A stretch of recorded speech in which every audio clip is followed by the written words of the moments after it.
You win this time, Daniel Padilla. You win.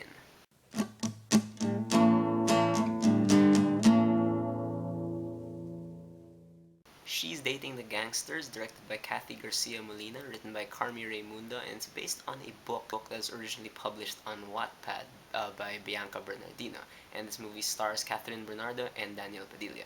Now, She's Dating the Gangster starts off with something tragic happening to Kenji de los Reyes, played by Richard Gomez, and his son Kenneth, played by Daniel Padilla, runs off to try and see him.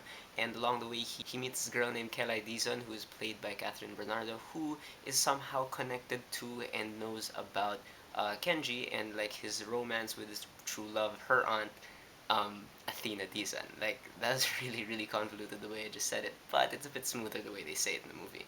Basically, the majority of this movie is a flashback to the 90s, showing how Kenji and Athena met, and the repercussions of that. Now, I initially was not planning to see this movie at all because number one, I just don't like Daniel Padilla. Like, I didn't really meet him personally, but I was at an event where he was there, and I just didn't like how he was acting. And watching the trailer of this movie is kind of infuriating because you feel like you've been told the whole story. It uses so many cliches. The fact that it was published on Wattpad, it's like, what's happening? But I did change my mind ultimately solely because I found out the director was Cathy Garcia-Molina, who directed my favorite Filipino romantic comedy of all time, which is One More Chance. And that's how powerful of a name she is in this industry because she really is like the best romantic comedy director we have here. Like I don't know who to compare her to in terms of like Western cinema, but I'd say someone like Nora Ephron, I guess. And in the end, She's Dating the Gangster is not a great movie, but it does have its moments, and Cathy Garcia Molina really does take this source material, which really does have the potential to be very bland, and makes it sort of fresh. The first thing you'll notice about this movie, even if you just look at the trailer, is that the 90s stuff happens. It's very technicolor, it feels like the 90s stuff is happening in like an MTV music video, and I actually really like that. It makes this movie sort of self-aware of the fact that the stuff that's happening in the 90s, it's kind of absurd, it's kind of crazy, and I really do appreciate that, and it ultimately makes it very fun to look at. But at the same time, just the vibrant colors and stuff, it really heightens the absurdity of it all, but also heightens the emotion. Everything is just kind of jacked up. But this movie actually does legitimately look very good outside, like the 90s stuff. Like there's some breathtaking shots of just scenery and stuff like the sea, and there's a scene where you see a mountain, and I was looking at the mountain, and I was thinking this has to be green screen because nothing can look this good. But I concluded like it's got to be real. And overall, it really is a surprisingly good-looking movie, especially for a mainstream Filipino movie, because lots of these mainstream romantic comedies, they have a tendency to feel and look like soap operas, just have two cameras running and just like switch between the angles. But then here you can tell they're using one camera, they're doing creative shots. Now in terms of the story, the framing device they use of this majority of the story being told as a flashback, I think it's actually handled quite well. It really does come out being kind of fresh because I don't like framing devices that are used solely as a gimmick, just to have that extra layer there for no reason whatsoever. But here, the story that's happening within the framing device does have its own conflict and stuff, and thus when it switches back to the framing device story, it doesn't feel like they're wasting their time. And the story in this movie actually is kind of unconventional in the sense that the fact that you have the framing device and you know that Athena and Kenji aren't gonna get together, you know that in the flashback when they do get together, the story doesn't end there. Like you're left wondering like how is this gonna play out. So it really did kind of keep me interested. And even when the 90s story ends, like you still have to resolve the conflicts in the present day, which is really really interesting.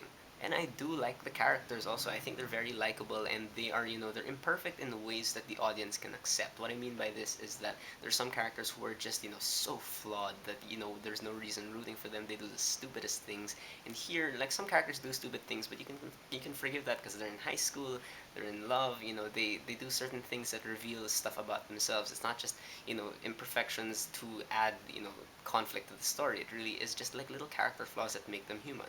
Now, like I mentioned, I don't like Daniel Padilla. I don't like his music. I'm sorry. I don't like how he is as a person. But I will admit that he is a pretty good actor. He mostly plays a jerk in this movie, and as much as I'd like to believe that him playing a jerk isn't, him acting at all, as much as I'd like to believe that he actually does a good job, like he really is able to have that kind of swagger while showing that he is kind of vulnerable and kind of broken underneath. But I really do think that Catherine Bernardo is really on the right track with her career because I can see in her like a younger, like Bea Alonzo kind of person. I mean, the thing that you need if you want to star in a bunch of these romantic comedies is, genuine emotion. She really does have this here. Like, her crying is very genuine. All her emotions, like, it doesn't feel like she's trying too hard or anything. And the rest of the cast really does work well, especially Richard Gomez, who plays the older Kenji, and he's just heartbreaking. He's great.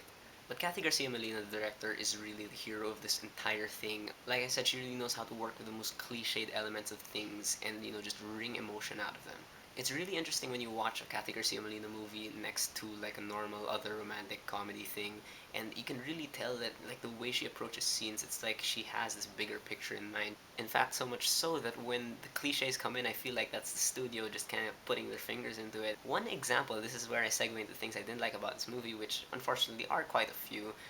One thing that I think the studio, I blame the studio for is the blaring music because romantic comedies they have this a tradition of having this big musical moment, and the music here was just so overbearing and just wasn't really nice to listen to. It was just painful to the ears. And the sound in general really wasn't the best. They tried doing this thing where, they try and make the voices sound like they're in stereo, and in the end, it just feels really, really weird and detached. Some of the dialogue also gets way too cheesy and like in the bad way because like they have certain money lines that you can tell they just really want to sell and they just do not hit at all. They completely missed their mark because I'm not invested enough in the characters in the story when they deployed their money lines and just fell flat.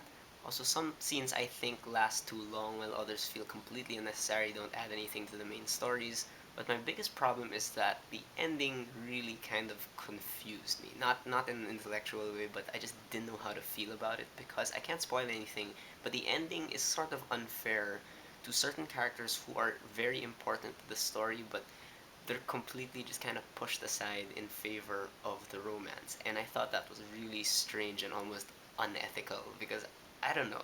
So in the end, She's Dating the Gangster is an okay movie. It's definitely much better than I was expecting personally.